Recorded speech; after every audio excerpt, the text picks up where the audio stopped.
Praise the Lord. இந்த நாளிலும் கூட ஆண்டவர் நமக்கு கற்றுக் கொடுக்க விரும்புகிற வார்த்தை மத்தேயு 4:24. அவருடைய கீர்த்தி சீரியா எங்கும் பிரசித்தமாயிற்று.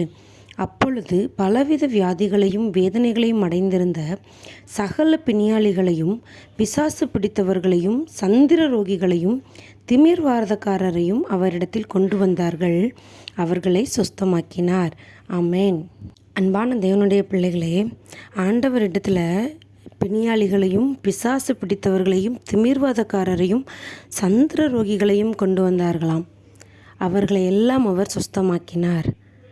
ஆண்டவரால் சுஸ்தமாக்க முடியுமானால் அவருடைய பிள்ளைகளாகிய உங்களாலும் முடியும். அன்பான தேவனுடைய பிள்ளைகளே, ஆண்டவர் அவரை போல நம்மை வாழ அழைத்திருக்கிறார். அவரிடத்தில் விசுவாசம் உள்ளவர்களாய் கேட்டுக்கொள்கிறவைகள் எவைகளோ அவைகளை எல்லாம் பெற்றுக்கொள்வீர்கள் என்று சொல்லி நமக்கு வாக்கு தந்திருக்கிறார். நம்மக்கிட்ட விசுவாசம் ரொம்ப குறைவு. நான் ஜெபிச்சா நடக்குமா, நான் ஜெபிச்சா ஏசப்பா கேட்பாங்களா அப்படின்னு சொல்லி அவிசுவாசத்தோடையே நம்ம காணப்படுகிறோம். ஆனால் ஆண்டவர் சொல்லுகிறார், என்னில் விசுவாசமாக இருக்கிறவனுக்கு நான் எல்லாவற்றையும் கொடுப்பேன் என்று சொல்லி. கடுகளவு விசுவாசம் போதும். இந்த மலையை பார்த்து நீ பெயர்ந்து அப்புறம் போ அப்படின்னு சொன்னால் அந்த மலை போகுமா? இதுதான் விசுவாசம். நான் ஜெபிச்சா நடக்கும், நான் ஜெபிச்சா என் தேவன் கேட்பாரு அப்படிங்கிற விசுவாசம் நமக்குள்ளே இருக்கணும்னு சொல்லி ஆண்டவர் விருப்பப்படுகிறார்.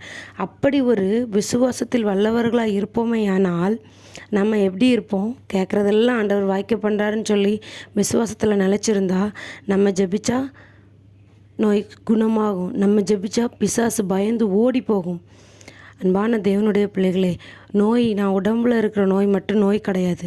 மனதிற்கு ஒரு நோய் உண்டு. அதுதான் சமாதானமின்மை, ஆறுதல் இல்லாமல் இருக்கிறது. அநேக மக்கள் இன்றைக்கி அப்படி இருக்கிறாங்க.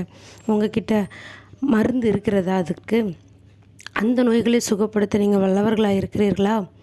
ஆண்டவர் உங்களிடத்தில் அதை எதிர்பார்க்கிறார்.